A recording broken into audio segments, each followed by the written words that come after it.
بسم اللہ الرحمن الرحیم وبہ نستعین الحمد للہ رب العالمین والصلاة والسلام علی سید المرسلین وعلی آلہ وصحبہ اجمعین ومن تبعہم بإحسان الی یوم الدین. اعوذ باللہ من الشیطان الرجیم. بسم اللہ الرحمن الرحیم.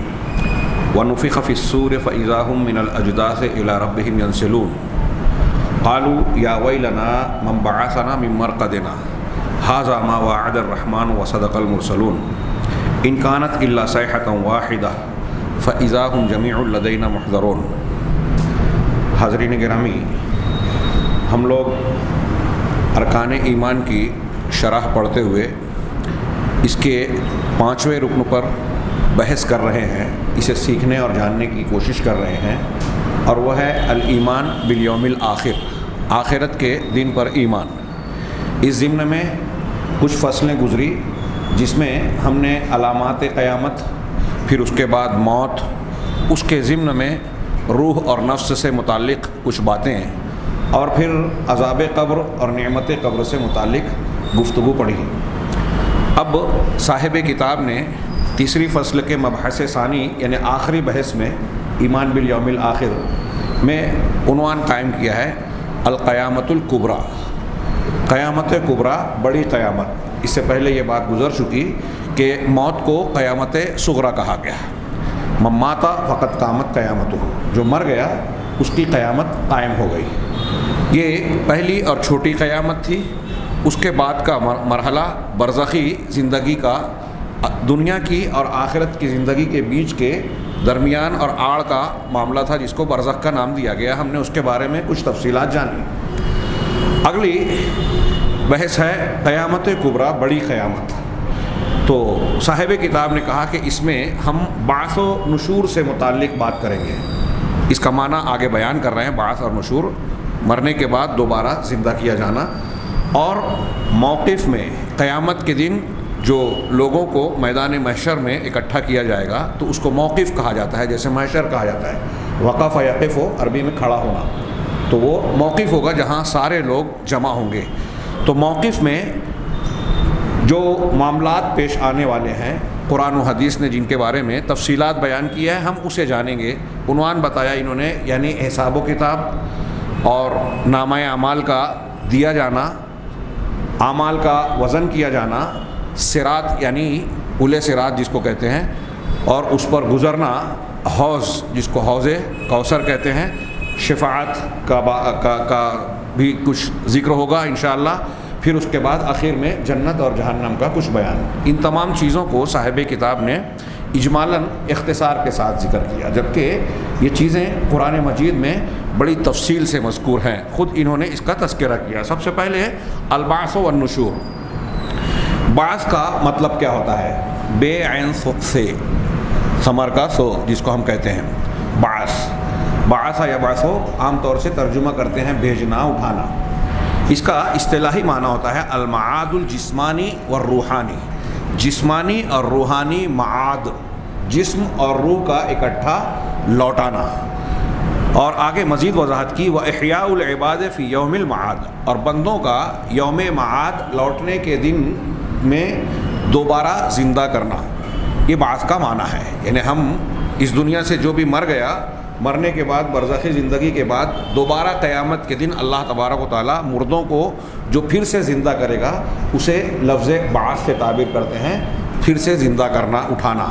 والنشور ایک لفظ اور استعمال ہوتا ہے قرآن و حدیث میں بعث کے ساتھ ساتھ نشور. تو کہہ رہے ہیں کہ مرادف للبعث فی المعنی، لفظ اگرچہ الگ ہے لیکن معنی میں یہ بعث کا ہم معنی ہے، مترادف ہے. جو معنی بعث دیتا ہے وہی معنی نشور کا بھی ہوتا ہے. کہا جاتا ہے عربی زبان میں نشر المیت نشوراً، یعنی مردہ پھر سے مرنے کے بعد پھر سے زندہ ہو گیا. وانشرہ اللہ تعالی، اللہ تبارک و تعالیٰ نے اسے پھر سے زندہ کر دیا.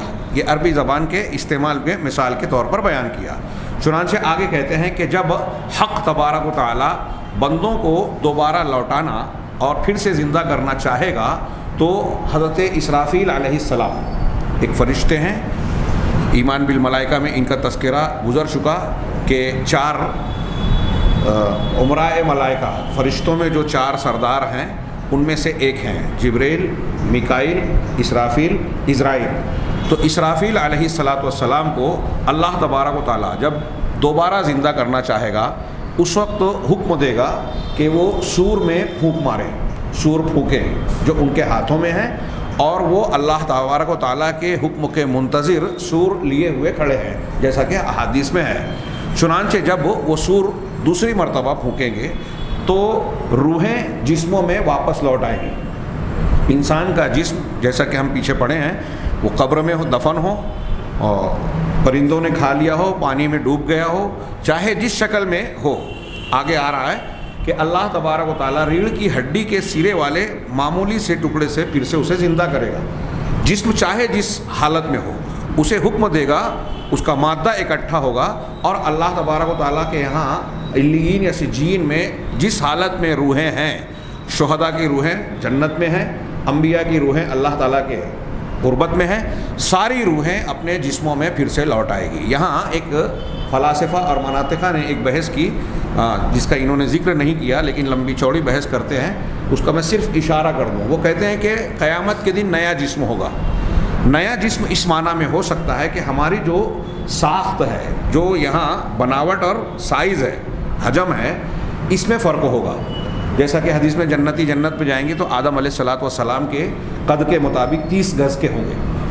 ہر جنتی کا قد جو ہے 30 گز کا ہوگا۔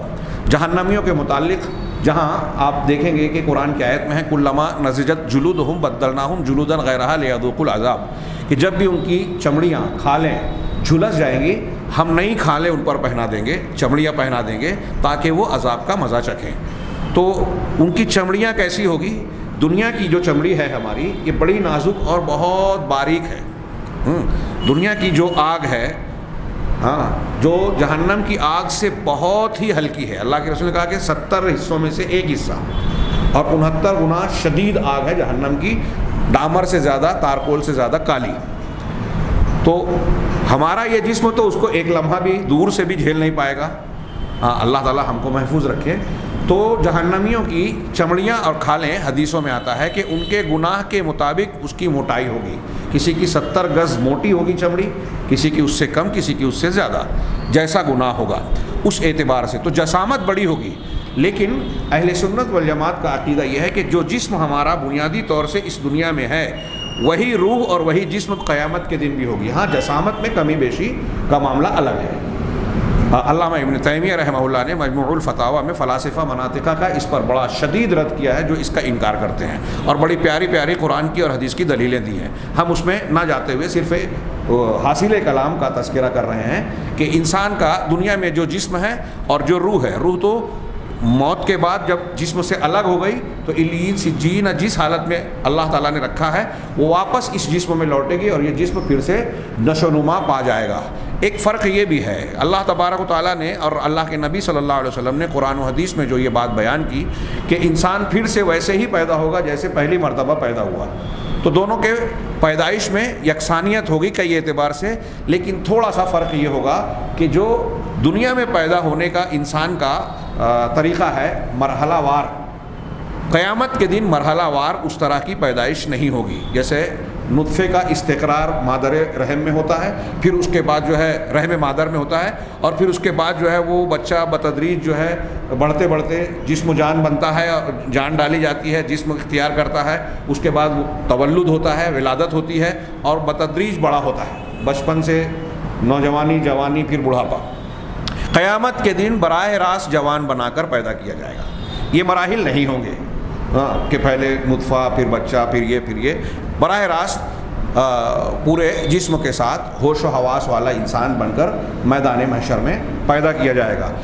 تفصیل جو قرآن و حدیث میں بیان کی گئی ہے کہ سورہ اسرافیل کے پھونکے جانے کے بعد لوگ رب العالمین کے سامنے اٹھ کھڑے ہوں گے، زندہ ہو کر جی اٹھیں گے اور آپ رب کے سامنے پیش ہو جائیں گے، جیسا کہ قرآن مجید سورہ زمر کی یہ آیت ہے وَنُفِخَ فِي الصُّورِ، اور سور میں پھونکا جائے گا، فَصَعِقَ مَنْ فِي السَّمَاوَاتِ وَمَنْ فِي الْأَرْضِ إِلَّا مَنْ شَاءَ اللَّهُ، تو بے ہوش ہو جائے گا۔ سائے کا معنی بے ہوش ہونا ہوتا ہے۔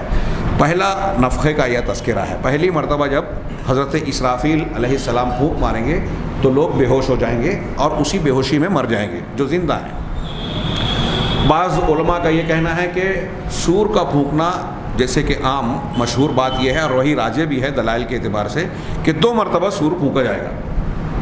کچھ لوگ کہتے ہیں کہ 3 مرتبہ ہوگا، کچھ کہتے ہیں 4 مرتبہ، وہ بھی دلائل کی بنیاد پہ کہتے ہیں، بعض آیات اور احادیث سے ان کو وہ استنباط کرتے ہیں۔ سورہ نمل کی ایک آیت سے استنباط کرتے ہوئے بعض لوگ کہتے ہیں کہ 3 مرتبہ سور پھونکا جائے گا۔ پہلی مرتبہ میں لوگ دہشت زدہ ہو جائیں گے، خوف زدہ ہو جائیں گے، دوسری مرتبہ میں بے ہوش ہو کر مر جائیں گے۔ تو کہتے ہیں کہ یہ اس کا تذکرہ ہے۔ عام طور سے جمہور علماء یہی کہتے ہیں کہ یہ پہلی پھونک ہوگی سور میں، کہ وَنُفِخَ فِي الصُّورِ، سور میں پھونکا جائے گا، سور پھونکا جائے گا فَصَعِقَ، تو بے ہوش ہو جائیں گے، مَن فِي السَّمَاوَاتِ وَمَن فِي الْأَرْضِ، آسمانوں میں جو بھی ہیں اور زمین میں جو بھی ہیں۔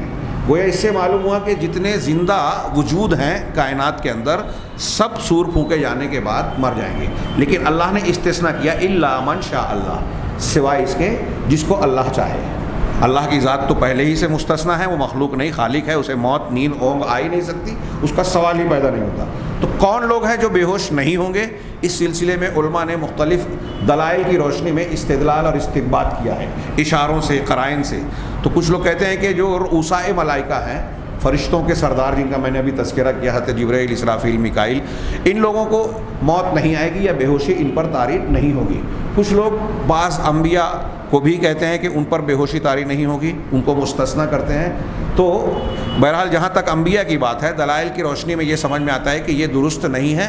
انبیاء کرام علیہم الصلاۃ والسلام بھی بے ہوشی کا شکار ہوں گے اور یہ ہوش و حواس میں نہیں ہوں گے، جیسا کہ ایک روایت میں ہے کہ نبی کریم صلی اللہ علیہ وسلم نے فرمایا، بخاری مسلم وغیرہ میں ہے کہ اللہ کے نبی صلی اللہ علیہ وسلم نے فرمایا کہ جب سور پھونکا جائے گا سب لوگ بے ہوش ہو جائیں گے، یا قیامت کے دن سب لوگ جب بے ہوش ہو جائیں گے تو سب سے پہلے مجھے ہوش آئے گا۔ صحیح حدیث، اللہ کے نبی صلی اللہ علیہ وسلم نے فرمایا کہ سب سے پہلے مجھے ہوش آئے گا، اور میں جب ہوش میں آ کر دیکھوں گا تو مجھے موسیٰ علیہ الصلاۃ والسلام نظر آئیں گے کہ وہ عرش کے پائے کو، قائمۃ من قوائم العرش، فَإِذَا موسیٰ قائم کیا ہے آخذ بقائمۃ من قوائم العرش، تو میں دیکھوں گا کہ موسیٰ علیہ الصلاۃ والسلام عرش کے پایوں میں سے ایک پائے کو پکڑ کر کھڑے ہوئے ہوں گے۔ تو میں یہ نہیں جان سکوں گا کہ حضرت موسیٰ علیہ الصلاۃ والسلام مجھ سے پہلے ہوش میں آ گئے، یا طور پر جو وہ بے ہوشی کا شکار ہوئے تھے دنیا میں، اللہ تبارک و تعالیٰ نے جب تجلی فلما تجلی للجبل جعلہ دکا وصعق وخر موسیٰ صعقا، کہ اللہ تعالیٰ نے جب تجلی فرمائی تو پہاڑ تو ریزہ ریزہ ہو گیا اور موسیٰ علیہ الصلاۃ والسلام جو ہے وہ بے ہوش ہو کر گر پڑے۔ یہ سورہ اعراف میں اللہ تعالیٰ کا فرمان ہے۔ تو اس بے ہوشی کی وجہ سے جو دنیا میں ان کو ہوئی تھی، یہاں بے ہوشی نہیں ہوئی، یا بے ہوش ہوئے تھے اور مجھ سے پہلے ہوش میں آ گئے، یہ میں نہیں جان سکتا۔ اس سے یہ پتہ چلا کہ نبی کریم صلی اللہ علیہ وسلم بھی بے ہوش ہوں گے۔ موسیٰ علیہ الصلاۃ والسلام کے بارے میں آپ کو شبہ ہوگا کہ وہ بے ہوش ہوئے یا نہیں ہوئے، تو انبیاء کرام بھی بے ہوشی کا شکار ہوں گے، اس سے یہ پتہ چلتا ہے۔ تو سارے لوگ بے ہوش ہو جائیں گے سوائے ان کے جن کو اللہ چاہے۔ یہ پہلا نفخہ ہوگا، آگے وضاحت آ رہا ہے کہ پہلے نفخے اور دوسرے کے درمیان 40 سالوں کا فاصلہ ہوگا۔ ثم نفخ فیہ اخری، پھر اس کے بعد اس میں دوبارہ پھونک ماری جائے گی، یعنی دوبارہ سور پھونکا جائے گا۔ حضرت اسرافیل علیہ الصلاۃ والسلام اللہ کے حکم سے دوبارہ 40 سالوں کے بعد پھونک ماریں گے۔ فَإِذَا هُمْ قِيَامٌ يَنظُرُونَ، تو اچانک یہ لوگ اٹھ کر دیکھ رہے ہوں گے پروردگار کی طرف۔ یہ سورہ زمر کی آیت ہے۔ اسی طرح اللہ تبارک و تعالی ذات حق نے قیامت کے عجیب و غریب منظر کشی کرتے ہوئے یا پھر سے دوبارہ لوگوں کے اٹھنے کا تذکرہ کرتے ہوئے ارشاد فرمایا، سورہ یاسین کی آیت جو میں نے شروع میں پڑھی تھی، وَنُفِخَ فِي الصُّورِ، کہ سور پھونک دیا جائے گا، فَإِذَا هُمْ مِنَ الْأَجْدَاثِ إِلَىٰ رَبِّهِمْ يَنْسِلُونَ، تو یہ لوگ جو ہے قبروں سے اٹھ کر اپنے پروردگار کی طرف تیزی سے لپکے اور بھاگے چلے جائیں گے۔ قَالُوا يَا وَيْلَنَا مَنْ بَعَثَنَا مِنْ مَرْقَدِنَا، تو وہ کہیں گے کہ ہائے افسوس، ہائے ہائے، ہمیں اپنی آرام گاہوں سے کس نے اٹھا دیا۔ یہ قبروں کو یا جس حالت میں وہ مر کر جس حالت میں ہوں گے اس کو آرام گاہ کہیں گے، سونے کی جگہ، مرقد، رقدہ رقود کہتے ہیں سونے کو، تو مرکز سونے کی جگہ۔ اس سے کچھ لوگ یہ نقطہ نکالنے کی کوشش کرتے ہیں کہ دیکھیے قبر میں سے نکلنے والے یہ کہہ رہے ہیں قرآن کے مطابق کہ یہ تو آرام گاہ تھی، تو عذاب قبر کہاں ہوگا؟ تو اہل علم نے اس کے بھی جواب دیے ہیں. یہ ایک عمومی بات کہی گئی. ایک آدمی اگر نیند کی حالت میں ہو یا کوئی بے ہوشی کی اس پر کوئی قسم کی بے ہوشی طاری ہو جائے. شیخ کیلانی صاحب نے اپنی تفسیر میں بڑی اچھی مثال دی ہے کہ اگر کہ کوئی آدمی سفر کر رہا ہے بس وغیرہ میں، ایکسیڈنٹ ہو گیا، بے ہوش ہو گیا، اس کو ہوش آتا ہے تو وہ اپنے آپ کو ہاسپٹل میں پاتا ہے. نئی جگہ پر نئے لوگ، نئے چہرے، نیا ماحول نظر آتا ہے تو کچھ دیر کے لیے اسے سمجھ میں ہی نہیں آتا کہ میں کہاں ہوں. تو پوچھتا ہے کہ مجھے یہاں کون لایا، میں کیسے یہاں آ گیا، مجھے کیا ہوا تھا. بعض اوقات اس کو اپنی بے ہوشی کا بھی علم نہیں ہوتا کہ وہ کب اور کیسے بے ہوش ہوا تھا. تو جیسے ایک بے ہوش ہونے والا آدمی ہوش میں آ کر اپنی بے ہوشی کی کیفیت سے اور حالات کی تبدیلی سے ایک طریقے کے حیرانگی اور اچنبھے میں مبتلا ہوتا ہے اور سوال کرتا ہے کہ یہاں میں کیسے آ گیا، ایسے ہی قیامت کے دن قبروں سے نکل کر لوگ سوال کریں گے. ایک تو یہ کہ حالات کی تبدیلی اور بے ہوشی والی کیفیت، دوم یہ کہ وہ قیامت کے دن کی ہولناکی اور خوفناک منظر اتنا شدید اور سنگین ہوگا کہ اس کو دیکھنے کے بعد قبر کی حالت چاہے وہ عذاب قبر میں مبتلا کیوں نہ رہا ہو، وہ انہیں آرام گاہ لگے گی. اس سے اندازہ لگائیے کہ قیامت کی ہولناکی کتنی خطرناک اور سنگین ہوگی. یہ اہل علم کا بیان ہے جو میں نے نقل کیا. تو کہیں گے کہ کون ہے جس نے ہمیں اپنے ان آرام گاہوں سے اٹھا دیا، بیدار کر دیا. ھذا ما وعد الرحمن، یہ اللہ کا فرمان کہہ رہا ہے کہ یہ وہی چیز ہے جس کا رحمان نے تم سے وعدہ کر رکھا ہے. تم سے وعدہ کیا تھا نا کہ دوبارہ زندہ کرے گا، حساب و کتاب لے گا، پھر سے تم جی اٹھو گے مرنے کے بعد. یہ وہ ہے جس کا رحمان نے تم سے وعدہ کیا تھا. وصدق المرسلون، اور رسولوں نے جو سچی بات بیان کی تھی، سچی خبر دی تھی، یہ وہی ہے.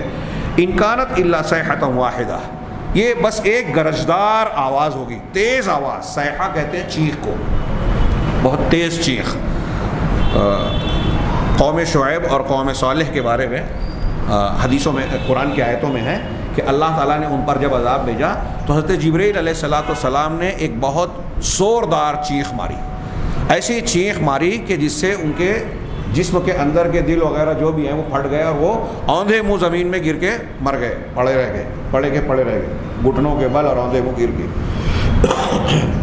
قیامت کے نفخے کو بھی اور اس کے وقوع کو بھی اللہ تبارک و تعالیٰ نے اس آیت میں کہا ان کانت الا صیحۃ واحدہ، یہ ایک تیز گرجدار آواز چیخ ہوگی. فاذا هم جميع لدینا محضرون، تو کیا ہوگا اچانک اس چیخ کے بعد کہ یہ سارے کے سارے لوگ ہمارے سامنے پیش کر دیے جائیں گے، حاضر کر دیے جائیں گے، اور پھر ان کا حساب و کتاب ہوگا، جیسا کہ دوسری آیتوں میں اور یہاں اگلی آیتوں میں بیان کیا گیا. آگے شیخ نے بیان کیا کہ احادیث میں یہ بات بیان کی گئی ہے کہ پہلے نفخے کی پھونک میں، نفخہ ثانیہ سے پہلے آسمان سے بارش برسائی جائے گی، پانی برسے گا، جس سے کہ بندوں کے جسم پودوں کی طرح اگ اٹھیں گے. یہ حدیثوں میں بیان کیا گیا ہے. بعض روایتوں میں کچھ لوگوں نے ذکر کیا کہ عرش کے نیچے سے ایک خصوصی قسم کی بارش ہوگی. اللہ تعالیٰ بارش برسائے گا، قطرات اتریں گے، پانی کی ہلکی پھوار ہوگی، اور وہ ایک الگ. تو جیسے دنیا میں ہم عام حالات میں دیکھتے ہیں کہ زمین خشک اور مردہ ہو گئی، پانی برسا، سرسبز شاداب ہو گئی، پھر سے اس میں جو ہے شادابی آ جاتی ہے، رویدگی آ جاتی ہے. ایسے ہی اللہ تبارک و تعالیٰ قیامت کے دن ایک بارش برسائے گا دوسرے نفخے سے پہلے، اور جب نفخہ ہوگا، سور پھونکا جائے گا جیسے ہی، تو انسانی اجسام جو قبروں میں یا جہاں جس حالت میں ہیں وہ پھر سے جی اٹھیں گے اور زمین سے نکلتے چلے جائیں گے. حضرت عبداللہ بن عمرو رضی اللہ عنہما سے روایت ہے، وہ کہتے ہیں کہ اللہ کے رسول صلی اللہ علیہ وسلم نے ارشاد فرمایا ثم ينفخ في الصور، پھر سور میں پھونک ماری جائے گی، سور پھونکا جائے گا. فلا يسمعه احد الا اصغى لیتا ورفع لیتا، تو کوئی بھی شخص اسے نہیں سنے گا مگر وہ اپنی گردن جھکا دے گا یا گردن اٹھا لے گا. جس کی جھکی ہے اٹھا لے گا، جس کی اٹھی ہے جھکا لے گا. یہ مسلم شریف کی روایت ہے. اسی طرح حدیثوں میں ہے، وہ کہتے ہیں حضرت ابو ہریرہ کہ وہ اول من یسمعہ، اس نفخے کی آواز کو، سور کی آواز کو سب سے پہلے جو سنے گا یہ وہ شخص ہوگا جو اپنے اونٹ کے حوض کو، جس میں حوض کے پانی پلاتے ہیں، اونٹوں کو پانی پلانے کے لیے حوض بنایا جاتا ہے، جو اپنے اونٹ کے حوض کو لیپ پوت رہا ہوگا، اس کو درست کر رہا ہوگا، وہ سنے گا. ہاں، چنانچہ سننے کے بعد وہ بے ہوش ہو جائے گا اور سارے لوگ بے ہوش ہو جائیں گے۔ بعض روایتوں میں تفصیل ہے کہ ایک آدمی جو ہے، دو لوگ آپس میں کپڑے کا سودا کر رہے ہوں گے، کپڑا پھیلا کے ایک آدمی دوسرے کو دکھائے گا، ابھی وہ سودا کر ہی رہے ہوں گے، وہ کپڑا لپیٹ ہی رہے ہوں گے کہ سور پھونک دیا جائے گا اور وہ بے ہوش ہو جائیں گے۔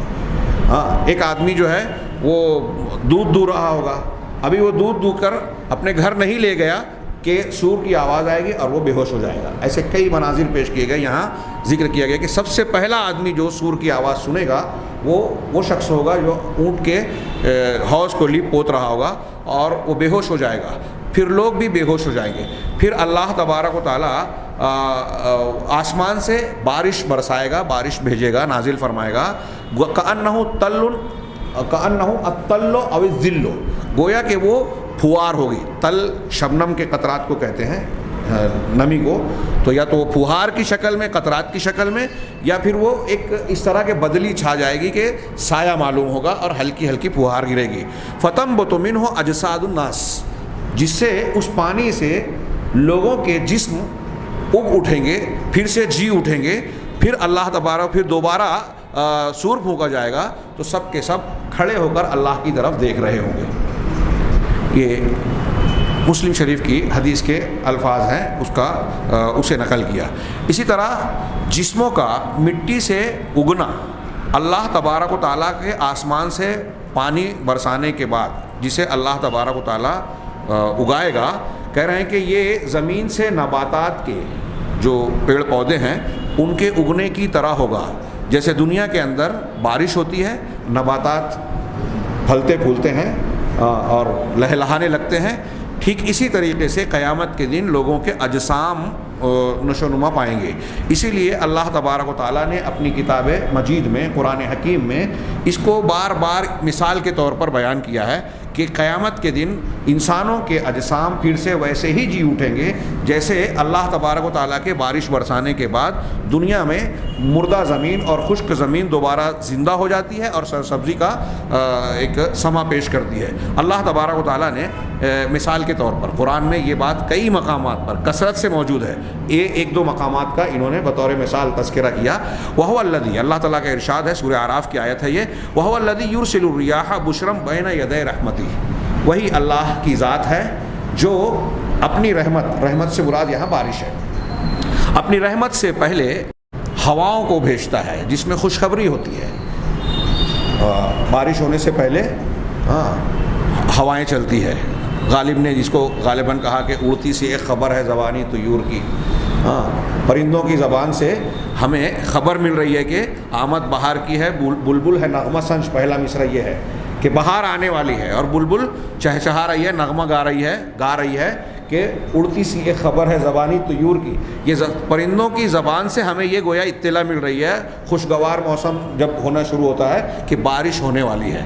تو اللہ تعالیٰ نے اسی کو کہا کہ اللہ تعالیٰ وہی وہ ذات ہے جو اپنی رحمت یعنی بارش کے پہلے یہ ہواؤں کو بھیجتا ہے، ہوائیں چلاتا ہے، بشرن، جس میں خوشخبری ہوتی ہے، خوشی کی بات ہوتی ہے، لوگ اس سے خوش ہوتے ہیں۔ حتی اذا اقلت سحابا ثقالا، یہاں تک کہ جب اللہ تبارک و تعالیٰ بھاری بادلوں کو جو ہے بوجھل کر کے لے آتا ہے، سکنا ہو، اس کو ہانک لاتا ہے، تو سکنا ہو لبلدن میت، تو ہم مردہ زمین کی طرف اس کو چلاتے ہیں، ہانکتے ہیں۔ ساق، ہم سیاق و سباق جو اردو میں بولتے ہیں نا، یہ وہی ساقہ یا سوقو مانے ہانکنا، چلانا۔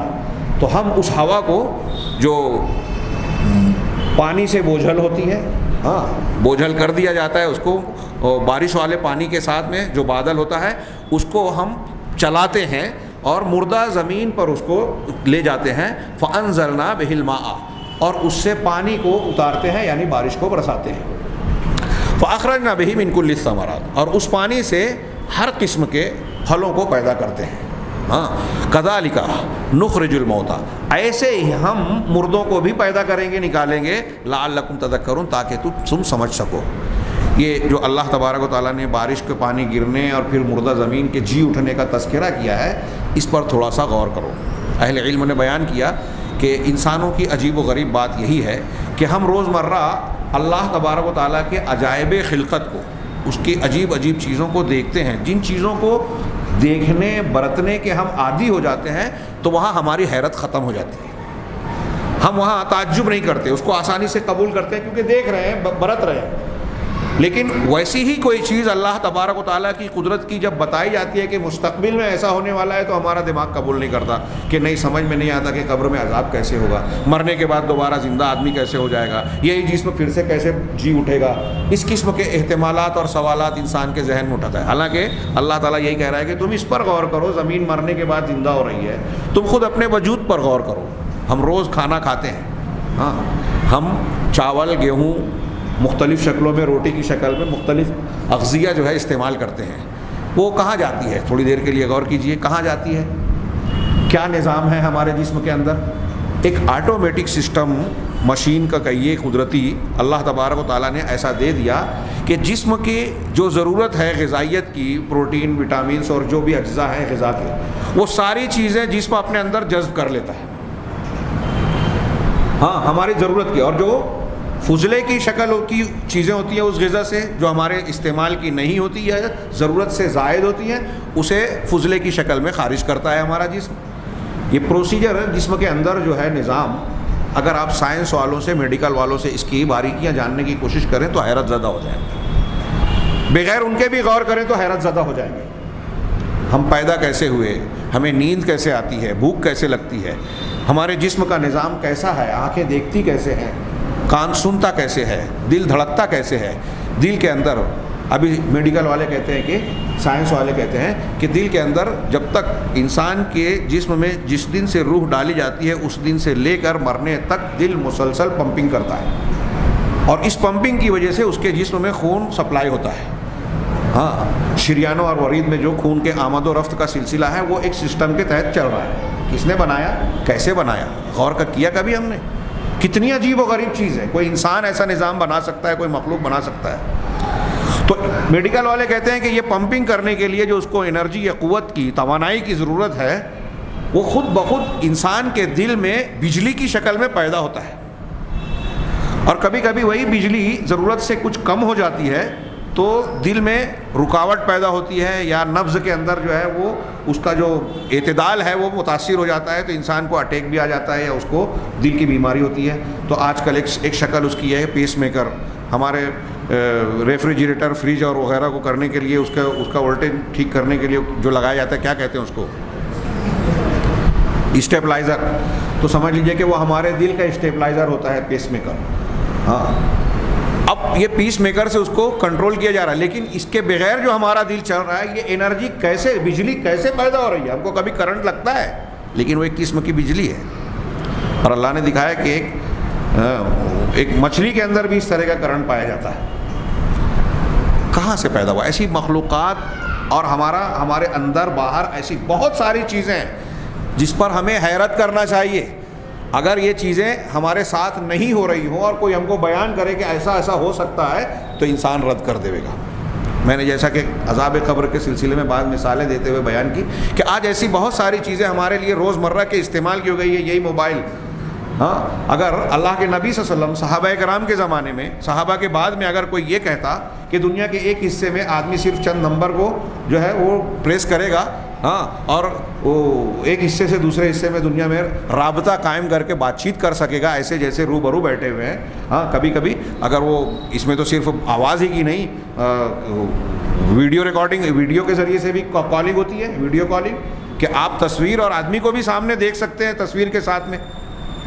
اللہ کے نبی صلی اللہ علیہ وسلم کے زمانے میں یا اس کے بعد یا 200-300 سال پہلے کوئی اگر یہ بات کہتا تو مانی جاتی کیا؟ نہیں مانی جاتی. ہاں, انسان ایسی حیرت انگیز چیزوں کو جو آج انسان کر رہا ہے 100 سال 200 سال پہلے نہیں مانتا, جبکہ وہ چیز ہو رہی ہے, ہم دیکھ رہے ہیں. تو اس چیز سے ہمیں کیا سبق ملتا ہے کہ انسان اپنے گرد و پیش کا یا کسی چیز کو ماننے اور نہ ماننے کے سلسلے میں اپنے علم, معلومات اور جو اس کے ذہن و دماغ کی رسائی اور اس کا جو دائرہ ہے اس کا غلام ہے, اس سے آگے نہیں بڑھ پاتا. اب جب ہم نے یہ مان لیا کہ اللہ اور اس کے رسول صلی اللہ علیہ وسلم کی کوئی بات غلط نہیں ہو سکتی, عقلاً ہمارے لیے ان کی سچائی ثابت شدہ چیز ہے, تو عقل سے جب ان کو ہم نے سچا مان لیا تو انہوں نے جو بات کہی ہے ہم کو مان لینا چاہیے، چاہے اس کو ہماری عقل میں ہم سمو نہ سکیں، سمجھ میں نہ آئے ہماری۔ یہی ہے ایمان، ایمان یہی ہے۔ اور یہی وجہ ہے کہ جب آدمی بہت ساری چیزیں آنکھوں سے دیکھ لے گا، موت کے وقت جب فرشتوں کو دیکھ لیا، برزخ کے کچھ معاملات کو دیکھ لیا، مر رہا ہے اور اللہ سے کہہ رہا ہے کہ واپس لوٹا دے، پھر سے زندگی دے دے، میں اب اچھا کام کروں گا، تو اب تم اچھا کام کرو گے بھی تو ایمان بالغیب نہیں ہے، کیونکہ اب تو تم نے دیکھ لیا نا بہت سی چیزیں، اب غیب نہیں رہا، امتحان نہیں رہا، اللہ تبارک و تعالیٰ کی قدرت کے مناظر دیکھ لینے کے بعد۔ خیر، تو اللہ تبارک و تعالیٰ نے ارشاد فرمایا کہ اسی طرح سے ہم مردوں کو زندہ کرتے ہیں تاکہ تم نصیحت حاصل کرو، غور کرو۔ وقال فی موضع آخر، ایک مقام پر اللہ نے یہ بھی ارشاد فرمایا، واللہ الذی ارسل الریاح، اور اللہ ہی ہے جو ہواؤں کو بھیجتا ہے، فتصیر سحابا، تو چنانچہ اس کے ذریعے سے بدلیوں کو جو ہے وہ منتشر کرتا ہے، پھیلاتا ہے، فسقناہ الی بلد میت، چنانچہ اس کے ذریعے اس کو ہم چلاتے ہیں، ہانک کر لاتے ہیں مردہ زمین کی طرف، خشک ہو کر جو زمین پیدا کرنے کی صلاحیت سے محروم ہو گئی، اس کو قرآن نے مردہ زمین کہا، ہاں، اور پھر سے جب وہ پیدا کرنے کے لائق ہو گئی تو وہ زندہ ہو گئی، تو مردہ زمین کی طرف ہم اس کو ہانک لائیں، ان بدلیوں کو، بادلوں کو، فَأَحْيَيْنَا بِهِ الْأَرْضَ بَعْدَ مَوْتِهَا، چنانچہ اس کے ذریعے سے زمین کے مر جانے کے بعد ہم نے دوبارہ اس کو زندہ کر دیا، كَذَلِكَ النُّشُورُ، اسی طرح دوبارہ جی کر اٹھنا ہے۔ یہ اللہ نے ایک دو مثالیں انہوں نے قرآن کی تھی، قرآن میں 20 مقامات پر، بلکہ اس سے بھی زیادہ آپ کو یہ مضمون ملے گا کہ اللہ تعالیٰ نے بیان کیا ہمارے سامنے کہ تم اپنی آنکھوں سے دیکھتے ہو، مشاہدہ کرتے ہو کہ ایک زمین مر گئی، اللہ نے بارش برسائی، پھر سے جی اٹھی، تو جو ذات یہ کرتی ہے اس کے لیے یہ کیا بعید ہے کہ تمہارے مر جانے کے بعد پھر سے تم کو زندہ کر دے۔ یہ مر کر دوبارہ جی اٹھنے کی ایک دلیل بھی ہے جسے قرآن نے بیان کیا، اور قرآن کی یہ دلیل عقلی دلیل بھی ہے، اور ایسی کئی دلیلیں ہیں جس کا ہم نے آغاز گفتگو میں الایمان بالیوم الآخر کے شروع میں ہم نے کچھ اعادہ کیا تھا، کچھ تذکرہ کیا تھا۔ اسی طرح کہہ رہے ہیں صاحب کتاب کے قرآن کی 2 آیتوں کو ذکر کرنے کے بعد کہ ان دونوں مقامات پر آپ غور کیجئے۔ ایک تو اللہ تعالیٰ کا یہ کہنا کذالک نخرج الموتیٰ، اسی طرح ہم مردوں کو پیدا کریں گے، نکالیں گے، کہ بجائے ترجمہ کر رہا ہوں پیدا کریں گے، ہاں، قبروں سے پھر جی اٹھیں گے۔ اور دوسری آیت میں جو اللہ نے کہا کذالک النشور، اسی طرح نشور ہے یعنی مرنے کے بعد دوبارہ زندہ ہونا ہے۔ یہ دونوں آیتیں اور دونوں کلمات دلالت کرتے ہیں، بتا رہے ہیں کہ جسموں کا دوبارہ زندہ ہو جانا، مرنے کے بعد انسانی جسموں کا دوبارہ زندہ ہو جانا، یہ مٹی سے پانی، بارش اترنے کے بعد مٹی سے پیداوار کا اگنا، یہ دونوں ایک جیسا ہے، دونوں کے اندر مماثلت ہے، مشابہت ہے۔ ہاں، تو سور پھونکنے سے پہلے جو بارش برسائی جائے گی اس میں، اور آسمان سے بارش ہونے کے بعد سبزی کا اگ آنا، یہ دونوں ایک جیسا ہے۔ ہاں، اللہ تبارک و تعالیٰ نے قرآن مجید میں، یہ صاحب کتاب کہہ رہے ہیں کہ اس مضمون کو بار بار بیان کیا ہے، اس پر ہمیں اور آپ کو غور کرنے کی ضرورت ہے۔ اللہ تعالیٰ نے اسے پیش کرنے کے بعد کہا کہ اسے غور کیجئے۔ اور یہ بات معلوم ہے کہ نباتات جو ہے وہ چھوٹے چھوٹے بیج سے، دانوں سے پیدا ہوتے ہیں زمین کے اندر، وہ زمین جو خود بھی رکی ہوئی ہے، اور یہ بیج بھی جو ہے وہ ساکن ہوتے ہیں، ان کے اندر کوئی حرکت نہیں، جامد کی حیثیت رکھتے ہیں۔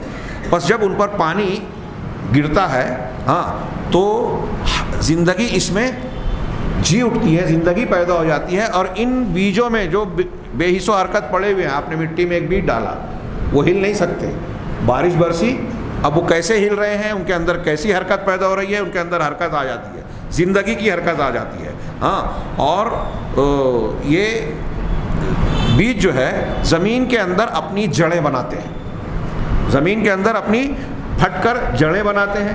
اب جڑ بنانے کے بعد اس میں کوپلیں نکلتی ہیں، اور دھیرے دھیرے یہ زمین کو پھاڑ کر باہر آتے ہیں، اور پھر ان کی ٹہنیاں اور شاخیں آسمان کی طرف بلندی میں بڑھتی چلی جاتی ہیں۔ مختلف درخت اور مختلف پودے اپنے اپنے مقررہ جسامت کے اعتبار سے اونچائی کی طرف بڑھتے جاتے ہیں۔ یہ ذکر کر رہے ہیں، غور کیجیے۔ ایک بیج ڈالا، بیج ہم کو دکھتا ہے، ہاتھ میں لیا جائے سوکھ گیا ہے بیج۔ آج جو لوگ کسان جا کے خریدتے ہیں وہ سوکھا ساکھا بیج رہتا ہے، ہاں، اس کو دیکھ کر محسوس ہوتا ہے کہ یہ ہلے گا، حرکت کرے گا، اس میں کچھ چیز آگے بڑھے گی، لیکن زمین کے اندر ڈالا گیا، اللہ تبارک و تعالیٰ نے جو طریقہ انسان کو بتایا، بارش برسی، پانی ملا، رویدگی اور اس کو سیرابی ملی، وہی بیج پھٹ پڑا، کوپلیں نکلی، اس کی ایک طرف بال نکل کر اندر جڑ بن رہی ہے۔ یہ جڑ بال کی شکل میں زمین سے ضرورت کی چیزیں، وہ پانی کی شکل میں ہو یا کیمیائی اجزاء جو غذا اور نباتات اور درختوں کے لیے غذا کا کام کرتے ہیں، ان سے زمین سے حاصل کرتا ہے، یہ جڑیں اور یہ بال حاصل کرتے ہیں، اور پھر اس طرح سے نشو و نما ہوتی ہے کہ وہ ٹہنیوں کی شکل اختیار کر کے پودے، درخت، جھاڑ بنتے ہیں، کسی میں پھول آتے ہیں، کسی میں پھل آتے ہیں، مختلف قسم کے پھل، ہر ایک کا مزہ الگ، لذت الگ، فائدے الگ، مشتملات اور ان کے اندر جو اجزاء ہیں قدرتی طور سے سب الگ الگ۔ ایک بیج جو ہے وہ زندہ ہونے کے بعد کس طرح بڑھ رہا ہے اور اس میں کس طرح پھل پھول، اناج، غلے لگ رہے ہیں، غور کیجئے۔ جو پروردگار ایسا کر رہا ہے اور ہم روز دیکھ رہے ہیں، اس کا مشاہدہ کر رہے ہیں کہ ایسا جو کھانا کھا رہے ہیں، جو پھل استعمال کر رہے ہیں، گیہوں، چاول اور مختلف غلے کھا رہے ہیں، وہ کہاں سے آ رہے ہیں، کیسے آ رہے ہیں، کس پروسیجر سے آ رہے ہیں؟ یہ اسی قدرت کے ذریعے سے اللہ تبارک و تعالیٰ نے جس کا انتظام کر رکھا ہے۔ تو یہ کہہ رہے ہیں کہ یہ جو بیج پھٹنے کے بعد درخت اور جھاڑ کی شکل اختیار کرتا ہے، پھر اس میں پھل یا پودے یا دانے پھر سے پیدا ہو جاتے ہیں، بالیاں آ جاتی ہیں، اس طرح سے یہ درخت یا پودا مکمل ہوتا ہے۔ انسان کیسے پیدا ہوگا؟ یہ بیج کے اور پیڑ پودوں کے پیدائش کی بات ہے۔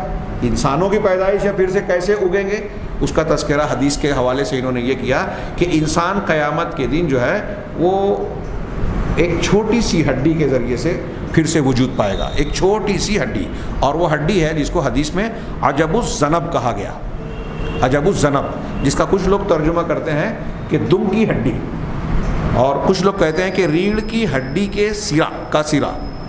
آپ اپنی پیٹھ پر گھر جانے کے بعد نیچے ریڑھ کی ہڈی کے پر ہاتھ پھیریے گا بیچ میں، تو جہاں ریڑھ کی ہڈی ختم ہوتی ہے وہاں ایک ہڈی تھوڑی سی ابھری ہوئی نظر آئے گی۔ سائنس والے، میڈیکل والے کہتے ہیں کہ اگر انسان کو دم ہوتی تو وہیں ہوتی ہے۔ اس کو کچھ لوگ دمچی کہتے بھی ہیں، جب مرد اور عورت کا ملاپ ہوتا ہے۔ آپ کسی لیب میں جا کے دیکھیں گے، وہ جو اسپرم کی ٹیسٹنگ کرتے ہیں، تو جو مادہ منویہ جس کو ہم منی کہتے ہیں، اس کا جب ٹیسٹ کرتے ہیں اس میں بہت ساری کیڑیاں ہوتی ہیں۔ تو جس وقت نطفے سے یہ کیڑیاں نکلتی ہیں، ایک نارمل انسان کے ایک مرتبہ احتلام ہونے پر کہتے ہیں کہ 60 سے 90 ملین کے درمیان تعداد ہوتی ہے ان کیڑوں کی، اور صرف ایک کیڑا جاتا ہے ماں کے رحم میں جس سے بچہ پیدا ہوتا ہے، اور کتنے ملین ہوتے ہیں، باقی سب ویسٹ ہو جاتے ہیں۔ تو وہ ایک جو جاتا ہے، اس وقت جب آپ اس کی شکل دیکھیں گے لیب میں، اس میں خوردبین میں، تو اس وقت اس میں دم بھی نظر آئے گی، اور وہ جب جا کے ماں کے بیضے میں جا کے پیوست ہوتا ہے تو وہ دم ٹوٹ کر نکل جاتی ہے۔ یعنی ہم کو دم بھی تھی جب نطفے کی شکل میں تھی، اسی کی وجہ سے حرکت کر کے وہ مادہ جو ہے مادر رحم تک پہنچتا ہے، وہ کیڑا۔ تو یہ کہتے ہیں کہ وہی دمچی والا مقام تھا، ہاں، ریڑھ کی ہڈی کا آخری سرا۔ اس کو حدیث میں کہا گیا عجب الذنب، ذنب نہیں، ذنب مانے گناہ، ذنب مانے دم، صرف نون کے فتح اور نون کے جزم سے یہ معنی کا فرق ہو جاتا ہے۔ تو عجب الذنب یعنی دم کی ہڈی، اس کے ذریعے سے اللہ تبارک و تعالیٰ پیدا کرے گا۔ اس سے یہ معلوم ہوا کہ ایک انسان مرنے کے بعد کہیں کسی بھی شکل میں ہو، اس کی یہ دمچی والی ہڈی کسی نہ کسی شکل میں محفوظ رہتی ہے، اور رہتی ہے، وہ بھونگی ہو جائے، ہاں، ہلکی ہو جائے، لیکن وہ موجود ہے۔ وہ جانور نے انسان کی لاش کو کھا لیا ہو، پانی میں بہہ گیا ہو، آگ میں جل گیا ہو، کسی بھی شکل میں ہو، وہ چاہے جس شکل میں ہو، اللہ تبارک و تعالیٰ اس ہڈی کی، دمچی کے ہڈی، دم کی ہڈی یا ریڑھ کی ہڈی کے سرے کے معمولی سے حصے سے انسان کو دوبارہ پیدا کرے گا۔ یا جب اس کو وہ یہ کیسے پیدا ہوگا، سمجھ لیجئے کہ یہ بیج ہے۔ جیسے بیج کو ہم زمین میں ڈال کے پودا بنا رہے ہیں دنیا میں قدرتی پروسیجر کے مطابق، ایسے ہی یہ بیج کی طرح زمین میں موجود ہے، جہاں بھی موجود ہے انسان کا بیج موجود ہے۔ اب نفخہ ثانیہ سے پہلے جب بارش ہوگی تو جس طرح یہ سبزی، ترکاری یا پیڑ پودوں کا جھاڑ، درخت، نباتات پیدا ہوتے ہیں، اسی طریقے سے اس ہڈی کے سرے سے، بیج سے، گویا ہم یہ کہہ لیں کہ ہمارا یہ بیج بن جائے گا، اس بیج سے ہم پیدا ہو جائیں گے۔